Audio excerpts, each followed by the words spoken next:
Puss in Boots.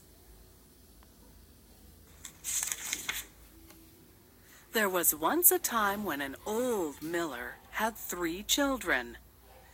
Death was upon the old miller, so he called to his 3 sons and said, "Before I die, I want to split up the little that I have among the 3 of you." So he gave his eldest son the windmill. To his middle son he gave his donkey, and to his youngest son he gave the only thing that was left, his pussycat. After saying this to his sons, the father died.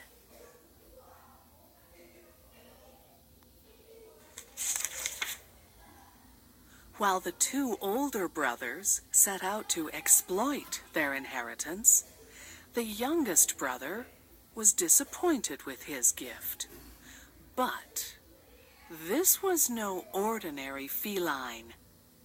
The cat requested and was provided with a pair of his father's old boots.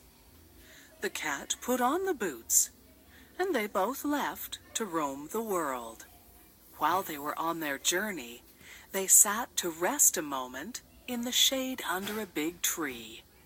The youngest son quickly fell asleep, and the cat took one of the bags that his master had and filled it with herbs.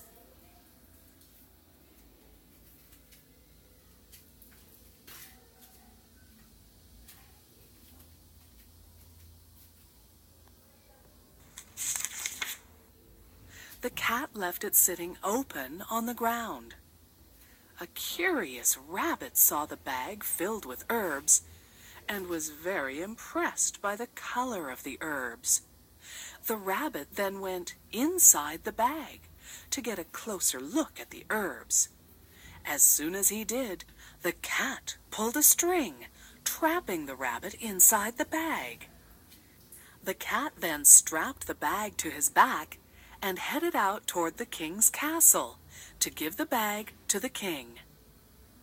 "I come on behalf of my owner, Duke Carabas, who sends his regards and this gift." The king gratefully accepted the offering from the cat. A couple of days went by, and the cat continued to send the king gifts on behalf of his master. One day, the king decided to have a great big party in his castle, and when Puss in Boots found out about the party, he came up with a great idea. "Master, master, I know how we can improve our lives. All you have to do is follow my lead and do as I say," said Puss in Boots.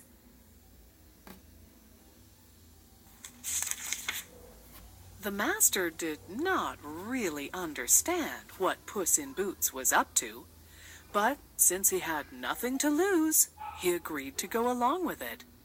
"Hurry then! Go and jump in the river!"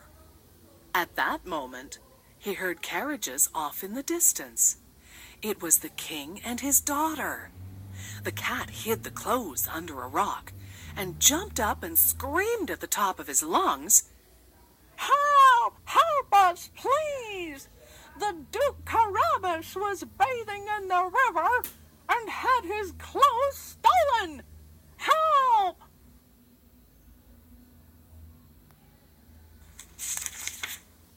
The king, drawn to the cat by his screams, came to see what all the commotion was about.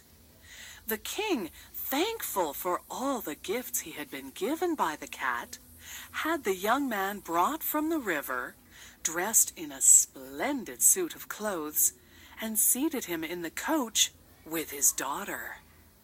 When the princess saw the Duke, she was absolutely astonished at how handsome he was.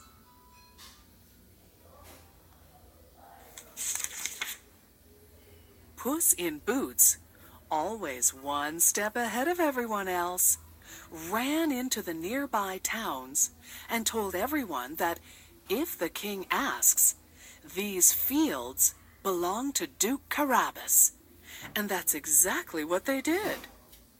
The cat realized that the only thing that his master was missing was a castle of his own. He then remembered a nearby castle that belonged to an ogre, so he set off to speak with him.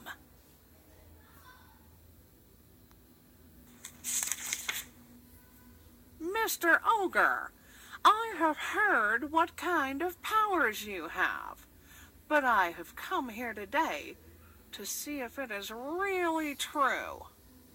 The ogre was outraged at Puss in Boots' disbelief, so he took a deep breath and wham!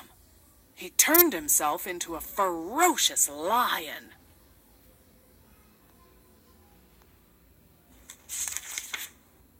Nice job, said the cat. but that one's easy since you're already the size of a lion. But can you turn yourself into something small? Like a mouse or a fly, for example. The ogre blew out his breath and turned himself into a little mouse. But before he knew what hit him, bam! Puss in Boots jumped on top of him and ate him right up.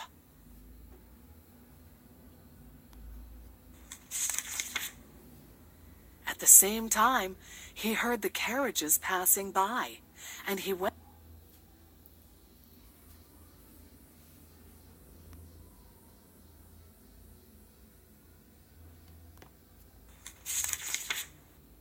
Nice job, said the cat. At the same time, he heard the carriages passing by, and he went.